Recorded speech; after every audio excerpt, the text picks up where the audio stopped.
Assalamualaikum warahmatullahi wabarakatuh. Perkenalkan kami dari kelompok 2, mahasiswa kelas karyawan A Manajemen UK Bogor.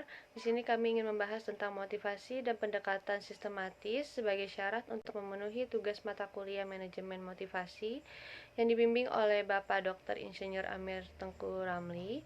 Sebelumnya perkenalkan kami ada 4 anggota kelompok, yaitu yang pertama ada saya Vena Febrianti, kemudian ada Wildan Hamid, dan ada Alfiki Adi Gusti, serta ada Adilvi Aldana. Semoga video diskusi ini bisa bermanfaat untuk teman-teman. Selamat menonton.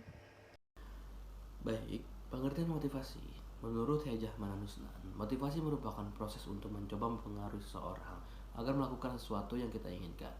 Dan menurut KBBI, motivasi adalah dorongan yang timbul pada diri seseorang, sadar atau tidak sadar, untuk melakukan suatu tindakan dengan tujuan tertentu, atau usaha-usaha yang dapat menyebabkan seseorang atau sekelompok orang tertentu bergerak melakukan sesuatu karena ingin mencapai tujuan yang dikehendakinya atau mendapatkan kepuasan atas perbuatannya.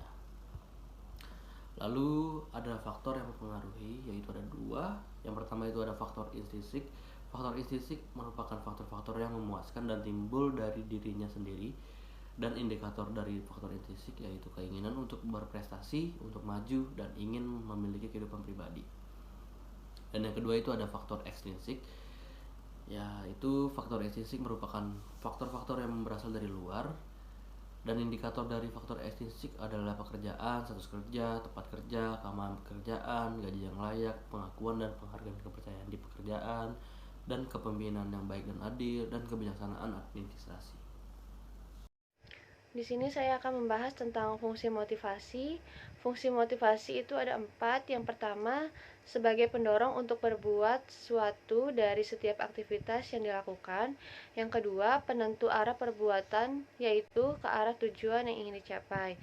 Yang ketiga, menyeleksi perbuatan. Dan yang keempat, pendorong usaha untuk mencapai prestasi. Yang kedua, saya akan membahas tentang fungsi motivasi dalam belajar, yaitu ada 2. Motivasi adalah sesuatu yang paling mendasar yang harus ada dalam proses belajar, karena hasil belajar akan optimal bila ada motivasi. Yang kedua, motivasi selalu bertalian dengan suatu tujuan. Pengertian pendekatan sistematis. Pendekatan sistematis adalah prosedur langkah demi langkah yang digunakan dalam memecahkan masalah bisnis atau upaya untuk melakukan pemecahan masalah yang dilakukan dengan melihat masalah yang ada secara menyeluruh dan melakukan analisis secara sistem.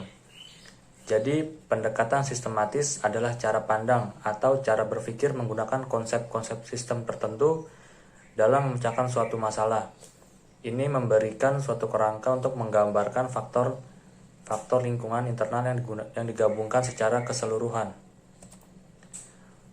Keuntungan pendekatan sistematis. Keuntungan yang diperoleh dari pendekatan sistematis ini dilaksanakan antara lain: 1. Jenis dan jumlah masukan dapat diatur dan disesuaikan dengan kebutuhan sehingga penghamburan sumber, tata cara, dan kesanggupan yang sifatnya terbatas akan dapat dihindari. 2. Proses yang dilaksanakan dapat diarahkan untuk mencapai keluaran sehingga dapat dihindari pelaksanaan kegiatan yang tidak diperlukan. Yang ketiga, keluaran yang dihasilkan dapat lebih optimal serta dapat diukur secara lebih cepat dan objektif. Yang keempat, umpan balik dapat diperoleh pada setiap tahap pelaksanaan program. Pendekatan sistem yaitu ada 3.